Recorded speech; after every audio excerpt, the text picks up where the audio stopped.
Courage, above all things, is the first quality of a warrior.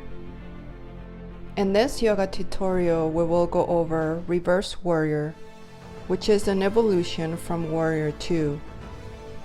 This is a beautiful pose that displays magnificence and courage.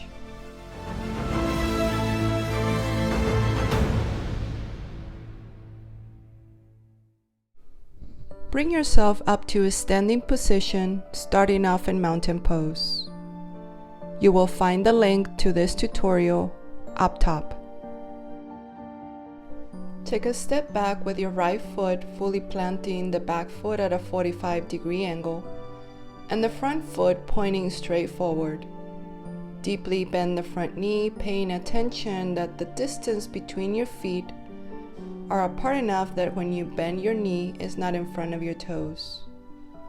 Turn your torso sideways and open up your arms in opposite directions. We'll go over a couple of variations. The back hand sliding down your knee as you extend fully the left arm over the ear. Bring your gaze up to the sky and maintain the front knee deeply bent, sinking the hips low. This will allow for a deeper stretch of the oblique muscles at the same time that you place more weight over the hips. Come back to Warrior 2 and bring your body up to Tadasana.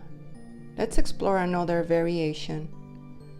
Stepping back with the left foot, back foot at a 45-degree angle, deeply bending the front knee, and remember to keep the knee fully stacked over the ankle. Open up your arms in Warrior 2. Wrap the left arm around the lower back and extend your right arm over the ear. Bring your gaze up to the sky at the same time that you continue sinking the hips low. As you extend your arm, remember to keep the shoulders down and behind the ears. Maintain the chest open and continue deeply bending the front knee. Stay here for 5 long breaths before you come back to Warrior 2. This is a powerful standing pose that develops stamina, balance, and courage. As you practice, you will find that the physical benefits are great and the mental are even greater. Remember that practice makes perfect, so keep on practicing. Namaste.